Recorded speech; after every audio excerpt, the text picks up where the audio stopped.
వీడియోలో మనం ఈ పోట్లీ బాల్స్ని ఎలా తయారు చేయాలో నేర్చుకుందాం. వీటి కోసం మనం థర్మాకోల్ బాల్స్ ఉంటాయి కదా, మనకి బ్యాంగిల్ షాప్లో దొరుకుతుంటాయండి. అవి తీసుకోవాలి. మల్టీ కలర్స్లో దొరుకుతుంటాయి మనకి.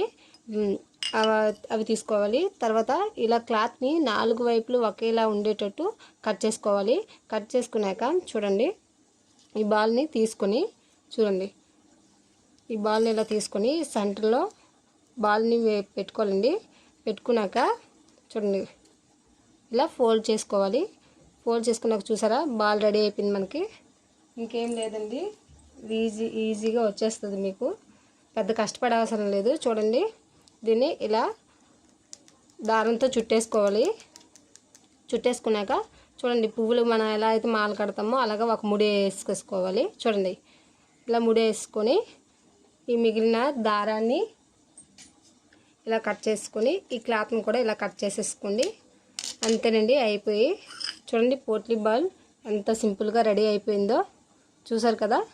అలాగే మిగతా ఇంకొక బాల్ని కూడా తయారు చేసుకుందాం. ఇలా మళ్ళీ క్లాత్ తీసుకొని ఇలా బాల్ తీసుకొని ఇలా సెంటర్లో పెట్టుకొని చూడండి, ఇలా ఫోల్డ్ చేసుకోవాలి. సెంటర్లో వచ్చేటట్టు చూసుకోవాలి బాల్ని కూడా. ఇగో చూడండి, ఇలా చేసుకున్నాక దారంతో మళ్ళీ కూడా దీన్ని ఇలా చుట్టేసుకోవాలి.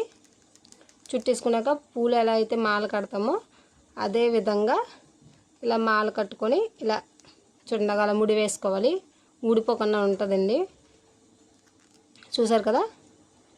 ఈ మిగతా దారాన్ని కట్ చేసుకోవాలి. మనం కట్ చేసుకున్నాక క్లాత్ని కూడా, మిగిలిన క్లాత్ని కూడా కట్ చేసుకోవాలి. చూడండి, మనకి పోట్లీ బాల్స్ అయితే రెడీ అయిపోయింది. ఇంతేనండి, చాలా ఈజీగా సింపుల్గా రెడీ చేసుకోవచ్చు మనము. మన ఛానల్ని లైక్ చేసుకోండి. వీడియో నచ్చితే మన ఛానల్ సబ్స్క్రైబ్ చేసుకోండి. Thank you friends.